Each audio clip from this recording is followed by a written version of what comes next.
India voice, आपकी सोच, आपकी आवाज। नमस्कार, आप देख रहे हैं इंडिया वॉइस और मैं हूं आपके साथ पुष्पेंद्र चौधरी। बुलेटिन की शुरुआत करेंगे बड़ी और अहम खबर के साथ। तो सूत्रों के हवाले से बड़ी खबर आपको बता देते हैं, बीजेपी संगठन में बड़े बदलाव की तैयारी चल रही है। सूत्रों के हवाले से ये बड़ी खबर आपको बता रहे हैं, बीजेपी संगठन में बड़े बदलाव की तैयारी चल रही है। सीएम आवास पर कोर कमेटी की अहम बैठक और नए प्रदेश अध्यक्ष के बाद संगठन विस्तार की चर्चाएं भी तेज हो गई हैं। तो ये बड़ी खबर आपको बता रहे हैं। सरकार संगठन समन्वय को लेकर मंथन जारी है और जल्द हो सकता है बीजेपी संगठन का पुनर्गठन। उत्तर प्रदेश में होने वाले 2027 के विधानसभा चुनाव की तैयारी में बीजेपी जुट गई है। जैसे जैसे चुनाव नजदीक आ रहे हैं, वैसे वैसे बीजेपी की सियासी गतिविधियां भी तेज होती जा रही हैं। यूपी में बीजेपी के लिए जीत की हैट्रिक लगाने के लिए संगठन को और मजबूत करने की प्लानिंग है। बीजेपी के प्रदेश अध्यक्ष पंकज चौधरी की ताजपोशी के बाद योगी सरकार के मंत्रिमंडल विस्तार की तैयारी भी अब फाइनल चरण में पहुंच चुकी है। सीएम योगी आदित्यनाथ के सरकारी आवास पर 5 कालिदास मार्ग पर मंगलवार को बीजेपी कोर कमेटी की बैठक हुई, जिसमें मंत्रिमंडल के विस्तार और संगठन को धार देने की चर्चा हुई। यूपी बीजेपी संगठन की कमान संभालने के बाद पंकज चौधरी की मुख्यमंत्री योगी आदित्यनाथ से औपचारिक मुलाकात रही। इस दौरान संगठन के मुद्दों और आगामी रणनीतियों को लेकर चर्चा हुई। पंकज चौधरी ने सीएम योगी के साथ हुई मुलाकात की तस्वीर को भी अपने सोशल मीडिया पर शेयर किया है।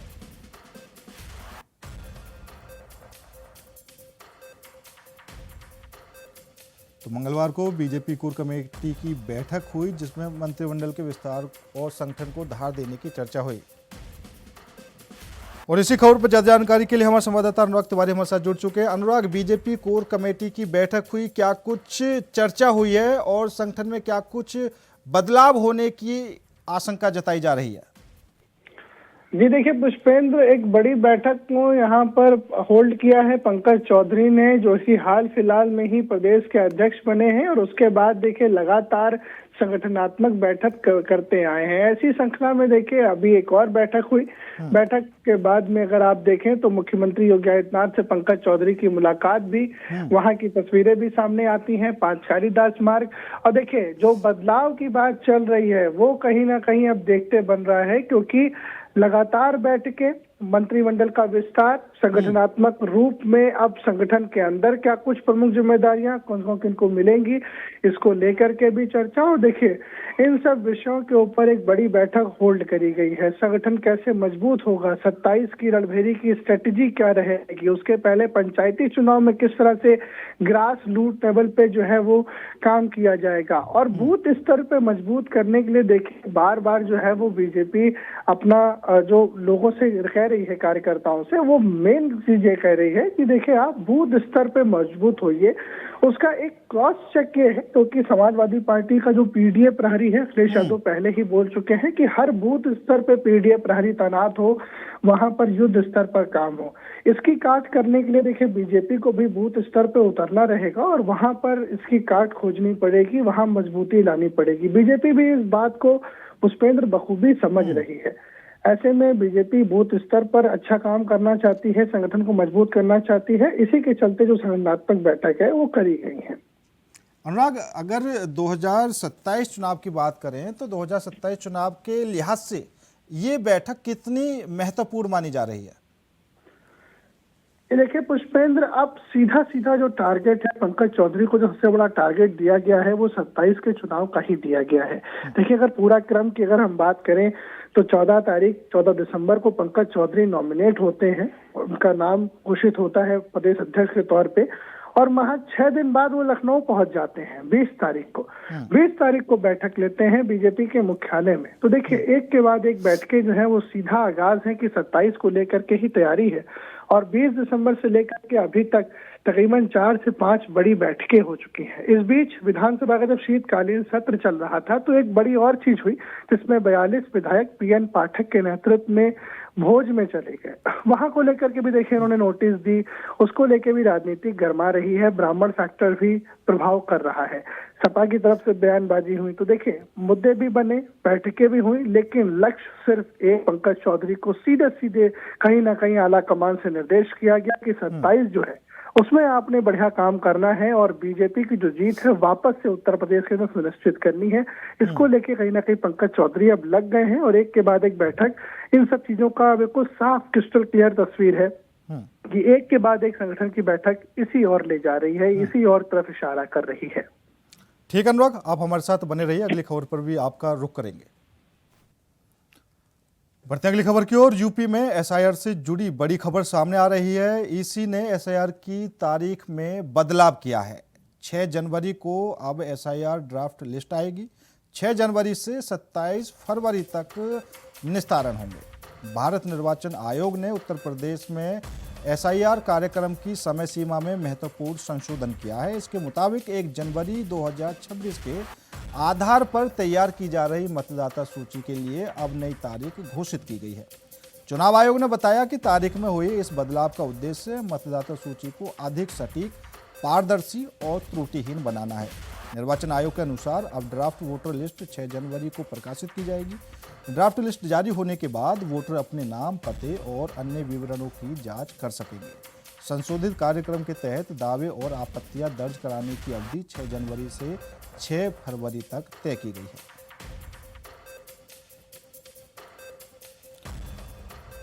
और इसी खबर पर ज्यादा जानकारी के लिए हमारे संवाददाता अनुराग हमारे साथ जुड़े हुए हैं। अनुराग, एसआईआर को लेकर क्या कुछ जानकारी सामने आ रही है? जी देखिए पुष्पेंद्र, अब जो तिथि है उसको बढ़ा दिया गया है और पहले जो कच्ची मतदाता सूची का प्रकाशन 31 तारीख को होने वाला था, यानी आज की तिथि में होने वाला था, वो अब 6 जनवरी को होगा। देखिए पहले की तिथियों की अगर बात करें तो पहले भी 15 दिन का जो समय है वो मांगा गया। जो यहाँ चुनाव अधिकारी थे नवदीप रेणवा, जो सीईओ हैं इतने समय उत्तर प्रदेश इलेक्शन कमेटी में, उत्तर प्रदेश निर्वाचन के, उन्होंने राज्य से केंद्र को लिखा खत। उन्होंने कहा देखा अभी समय की हमको आवश्यकता और पड़ेगी, हमें समय दे दीजिए।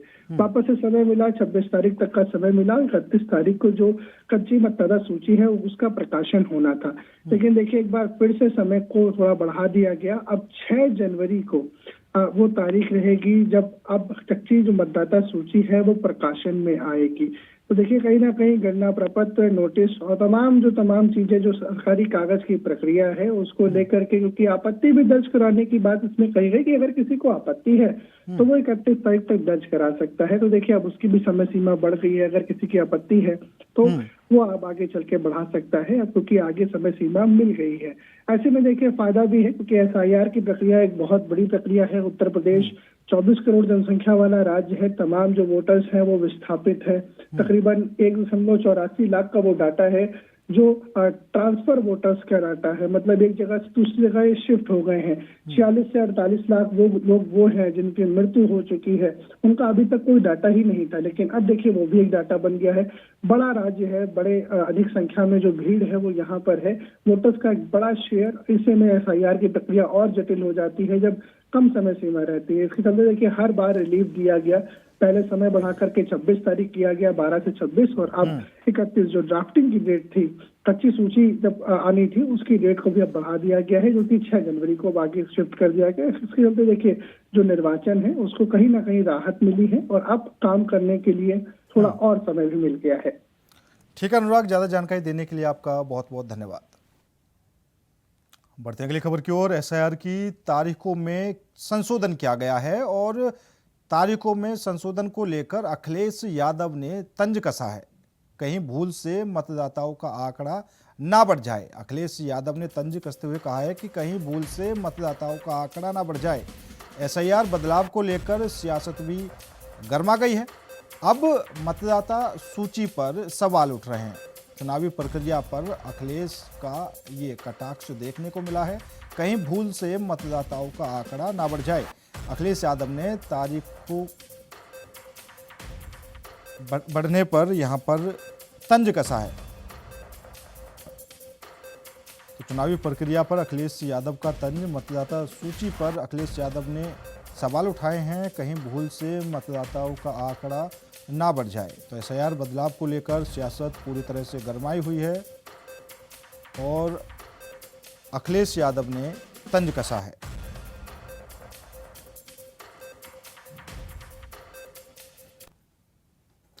एक और बड़ी खबर आपको बता देते हैं। सीएम योगी का अभेद सुरक्षा चक्र। नए साल पर कड़ी सुरक्षा व्यवस्था की गई है और सीएम योगी की सुरक्षा को लेकर अभेद सुरक्षा चक्र बनाया गया है। नए साल पर कड़ी सुरक्षा के भी इंतजाम किए गए हैं। योगी फोर्स का न्यू ईयर प्लान तैयार किया गया है। तो नए साल पर कड़ी सुरक्षा व्यवस्था की जाएगी और योगी फोर्स का न्यू ईयर प्लान भी तैयार है। शहर शहर फ्लैग मार्च की तैयारी की गई है। न्यू ईयर पर हाई अलर्ट मोड रखा गया है। तो नए साल पर कड़ी सुरक्षा व्यवस्था रहेगी और न्यू ईयर पर हाई अलर्ट मोड पर पुलिस प्रशासन दिखाई देगा। सुरक्षा को लेकर प्रशासन काफ़ी ज़्यादा मुस्तैद है।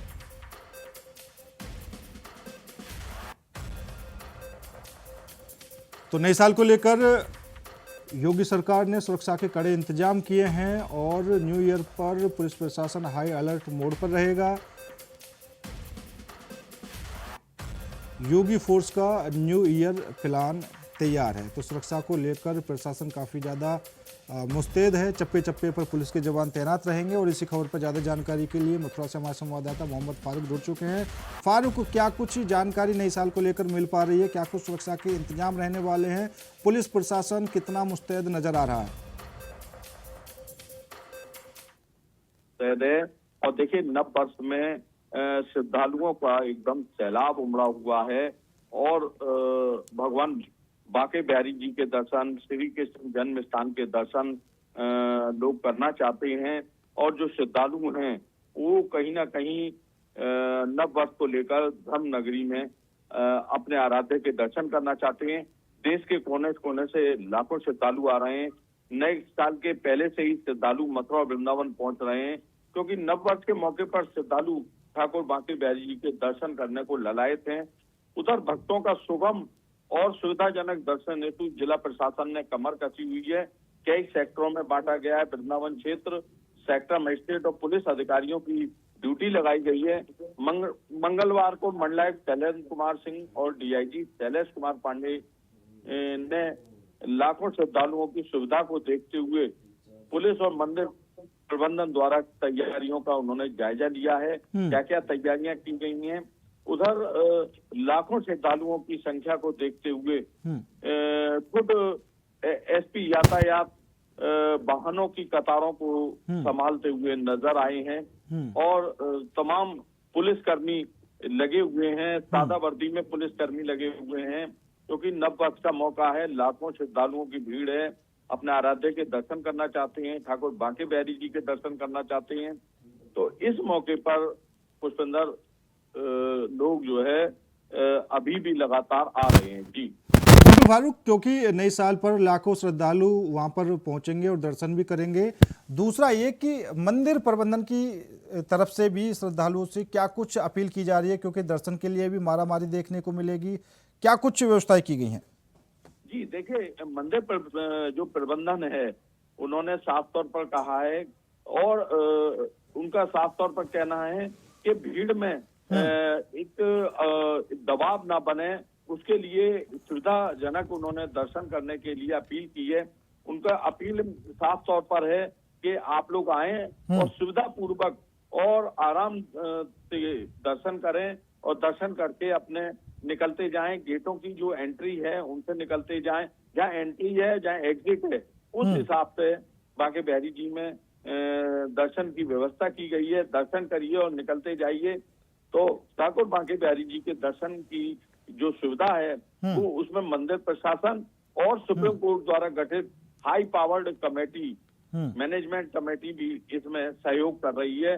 और सभी लोगों का एक ही उद्देश्य है कि जो श्रद्धालु हैं उनके सुगम और सुविधाजनक उनके दर्शन होने चाहिए। जी ठीक है फारूक, तमाम जानकारी देने के लिए आपका बहुत बहुत धन्यवाद। एक और बड़ी खबर आपको बता देते हैं। चमोली में हाइड्रो प्रोजेक्ट सुरंग हादसा हुआ है जिसमें 60 मजदूर घायल हो गए हैं। चमोली से ये बड़ी खबर आपको बता रहे हैं, जहां पर हाइड्रो प्रोजेक्ट सुरंग हादसा हुआ है, 60 मजदूर घायल हुए हैं। विष्णुगढ़ पीपलकोटी प्रोजेक्ट में 2 ट्रेनों की टक्कर हुई है।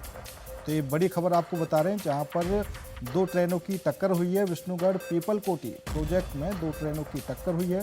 सुरंग के भीतर ये बड़ा हादसा हुआ है और कई मजदूर गंभीर रूप से घायल हो गए हैं।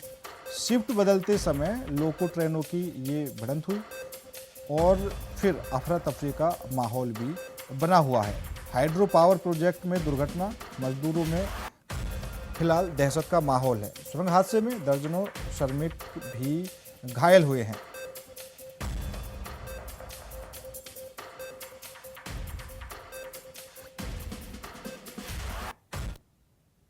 बढ़ते हैं अगली खबर की ओर। बदायूं में लेखपाल रिश्वत लेते गिरफ्तार किया गया है। ये बड़ी खबर आपको बता रहे हैं।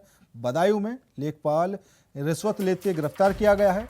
एंटी करप्शन की टीम ने ये बड़ी कार्रवाई की है। बदायूं में लेखपाल को रिश्वत लेते हुए गिरफ्तार किया गया है। एंटी करप्शन की टीम ने ये बड़ी कार्रवाई की है। 10,000 की रिश्वत लेते हुए लेखपाल को रंगे हाथों पकड़ा है। सदर तहसील में तैनात लेखपाल पर ये कार्रवाई की गई है। वारिसा दर्ज करने के नाम पर लेखपाल ने रिश्वत मांगी थी। वहीं पीड़ित की शिकायत पर बरेली यूनिट की कार्रवाई देखने को मिली है। सिविल लाइंस थाने आरोपी लेखपाल को फिलहाल लाया गया है। बदायूं में एंटी करप्शन टीम ने बड़ी कार्रवाई करते हुए एक लेखपाल को 10,000 रुपये की रिश्वत लेते हुए रंगे हाथ गिरफ्तार किया है। यह कार्रवाई बदायूं सदर तहसील में तैनात लेखपाल महेंद्र सिंह के खिलाफ की गई है। जानकारी के अनुसार उझानी क्षेत्र के गडोरा गांव निवासी दुर्गेश कुमार ने एंटी करप्शन टीम से शिकायत की थी। पीड़ित का आरोप था कि संपत्ति के वारिसा दर्ज करने के नाम पर लेखपाल द्वारा उससे 10,000 रुपये की रिश्वत मांगी जा रही थी। शिकायत को गंभीरता से लेते हुए एंटी करप्शन की बरेली यूनिट ने योजना बनाकर जाल बिछाया और लेखपाल को रिश्वत लेते हुए गिरफ्तार कर लिया। गिरफ्तारी के बाद टीम आरोपी लेखपाल को बदायूं के थाना सिविल लाइंस लेकर पहुंची। फिलहाल लेखपाल के खिलाफ कानूनी कार्रवाई की जा रही है और इस कार्रवाई से विभाग में भी हड़कंप मचा हुआ है और भ्रष्टाचार के खिलाफ सख्त संदेश दिया गया है। 20,000 मांगे थे, उसमें 10,000 में बात हुई थी। तो जो आज 10,000 रुपये हमने उनको दिए और जो है पार्टी ने उन्हें पकड़ लिया, मतलब जो है क्राइम ब्रांच वालों ने।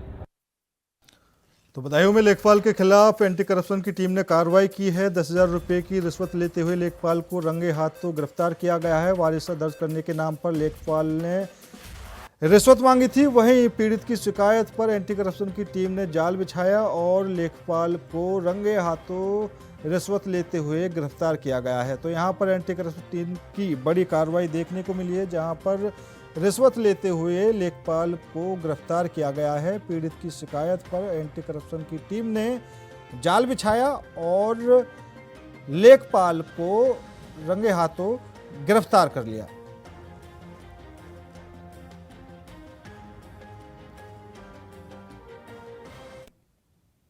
गोरखपुर के गुलरिहा थाना क्षेत्र में मंगलवार को पूर्व विधायक राजमती निषाद के पुत्र और सपा नेता अमरेंद्र निषाद पर गोली चलाने की वारदात हुई। घटना में अमरेंद्र बाल बाल बच गए। जानकारी के अनुसार करीब दोपहर 2:30 बजे अमरेंद्र अपने घर के पास थे, तभी बगल में रहने वाले अपने बड़े पिता के लड़के ने रिवॉल्वर से गोली चलाई। गोली सीने के पास से निकल गई और किसी तरह उनकी जान बच गई। घटना के बाद अमरेंद्र निषाद ने शाम 6 बजे गुलरिहा थाने जाकर आरोपी के खिलाफ तहरीर दी। पुलिस ने जांच शुरू कर दी है और मामले की गंभीरता से पड़ताल कर रही है। तो वहीं अमरेंद्र निषाद पहले पिपराइच विधानसभा से समाजवादी पार्टी के टिकट पर चुनाव लड़ चुके हैं। उनके पिता जमुना निषाद बसपा सरकार में मंत्री रह चुके हैं। अमरेंद्र और उनके परिवार को गोरखपुर में निषाद समुदाय का मसीहा माना जाता है। पिता की मौत के बाद उनकी मां राजमती निषाद विधायक चुनी गई। मैं खुटान अपने घर पे गया था, वो हमारे ही दरवाजे पे हमारे प्रधारी के रविंद्र निषाद, तो दरवाजे पे गाड़ी को अपनी खड़ी करते हैं, हमेशा रहता है आना जाना, बातचीत सब रहता है, कोई दिक्कत नहीं था, कहीं कोई बातचीत बड़ी बात कोई नहीं था हम लोगों का। अचानक से वो जब मैं दरवाजे पे गया तो अपना कुछ काम से कर रहा था, दरवाजे पे टहला था, उन्होंने आवाज़ देकर बुलाया और मैं जैसे दरवाजे पे गया, दरवाजे को बुलाया, जैसे उनके पास गया, वो अचानक गाड़ी में ही बैठे थे, वो उनकी भी गाड़ी में खड़ी रहती, गाड़ी से वो दरवाज़ा खोला उन्होंने और अपने लाइसेंसी रिवाल्वर से सीधे मेरे सीने पे टैगर चढ़ाते हुए उन्होंने फायर करना चाहा। फायर करा, लेकिन संजोग अच्छा था कि हाथ लग गया, वो गोली बगल से निकल गई और ऊपर वाली कृपा से मैं सुरक्षित हूँ। हम ही थे इधर घर हमको पता नहीं कब गए, तो बाद में हमको पता चला जैसे जैसे कंड हो गया, गाड़ी में से निकलना, ये कार गोली चलाए रिवाल्वर से अपने, ये कई लोग के धमकी दे दीजिए हैं। सिद्धार्थनगर के जिलाधिकारी ने नगरपालिका द्वारा बनाए गए निःशुल्क रैन बसेरों का निरीक्षण किया। सबसे पहले उन्होंने मेडिकल कॉलेज में 50 बेड वाले रैन बसेरे का दौरा किया और वहां की व्यवस्थाओं का जायजा लिया। जिलाधिकारी ने रैन बसेरे में आए लोगों से बात की और बाहर अलाव का सहारा ले रहे लोगों की स्थिति भी देखी। उन्होंने सीएमएस से चर्चा कर मरीजों के तीमारदारों को रैन बसेरे की जानकारी देने के निर्देश दिए हैं। इसके बाद जिलाधिकारी ने रेलवे स्टेशन पर बने रैन बसेरे का निरीक्षण किया और सो रहे यात्रियों से बात की। रैन बसेरे के बाहर अलाव की व्यवस्था की गई थी, जिसमें भारी संख्या में लोग अलाव का सहारा लेते दिखाई दिए। वहीं जिलाधिकारी ने सभी लोगों से बातचीत कर व्यवस्थाओं की संतोषजनक स्थिति सुनिश्चित की। गरीब लोगों में कंबल भी वितरित किए गए। तो सिद्धार्थनगर में ठंड के बढ़ते हुए ठंड को देखते हुए लगभग 13 जगह रैन बसेरा संचालित है और आज हमारे द्वारा एक मौखिक यहाँ पे इंस्पेक्शन किया गया है यहाँ, और यहाँ पे हम लोगों ने चेक किया है कि जो मेडिकल कॉलेज है वहाँ पे तीमरदार जो है उसको सही से जो हमारी 50 बेडेड फैसिलिटी है उसको इस्तेमाल करें। उसी तरह एक जो यहाँ पे टेम्पररी रैन बसेरा बना हुआ है उसको भी हम लोगों ने चेकिंग किया। और कड़ाके की ठंड को देखते हुए मुख्यमंत्री योगी आदित्यनाथ ने अपने जिले के जिला अधिकारियों को निर्देशित किया गया कि मौके पे जो रैन बसेरे हैं उनकी व्यवस्था देखी जाए और वहाँ की सुविधाएं देखी जाए, क्या क्या सुविधाएं, उसको लेके इस कड़ाके की ठंड में जिला अधिकारी सुशरण रफ्तार जो सिद्धार्थनगर के जिलाधिकारी हैं आज रैन बसेरा को जांच करने के लिए आए हैं। उनसे बात करते हैं क्या कमियां मिली और क्या व्यवस्थाएं हैं। सर, आप द्वारा आज निरीक्षण किया गया है रैन बसेरे का, सर यहाँ क्या कमियां मिली और क्या सुविधाएं हैं? जनपद सिद्धार्थनगर में हमारे द्वारा मेडिकल कॉलेज और रेलवे स्टेशन के रैन बसेरे को चेक किया गया, जिसमें मेडिकल कॉलेज में जो तीमरदार इमरजेंसी के सामने बेंचेस पे बैठे हैं उन लोगों को सीएमएस के माध्यम से निर्देशित किया गया है कि भाई उसको इस जो हमारे 50 बेडेड रैन बसेरा है उसको इस्तेमाल करें और वहाँ पे कंबल की और सारे अन्य फैसिलिटीज वहाँ पे शौचालय पीने का पानी तो इसको इस्तेमाल करने के लिए निर्देशित किया गया। सर, महिलाओं के लिए जो दूर दराज से अगर परिवार के साथ आ रहे हैं अगर महिलाएं तो उनके लिए क्या सुविधा इस रैन बसेरे में दिया जाए? महिलाओं के लिए भी अलग से यहाँ पे जिला अस्पताल में भी हम लोगों का अलग सा एक सेटअप है, कमरा है, वहाँ पे अलग बेड लगे हुए हैं। इसी तरह यहाँ पे भी एक अलग सेक्शन बना हुआ है और शौचालय भी अलग से, ताकि उनको प्राइवेसी मिले और ठंड से बचाएं। ये थे हमारे साथ जिलाधिकारी सुशरण आज रैन बसेरे का जांच किया और वहाँ क्या कमियाँ थी उसका निरीक्षण भी किया। निरीक्षण में कुछ कमियाँ मिली जिसको उन्होंने निर्देशित किया यहाँ के लिए यहाँ की व्यवस्था चुस्त और दुरुस्त की जाए। सिद्धार्थनगर से राकेश यादव, इंडिया वाइज। फिलहाल मेरे साथ इस बुलेटिन में इतना ही। बाकी देश और दुनिया की तमाम खबरों के लिए देखते रहिए इंडिया वॉइस।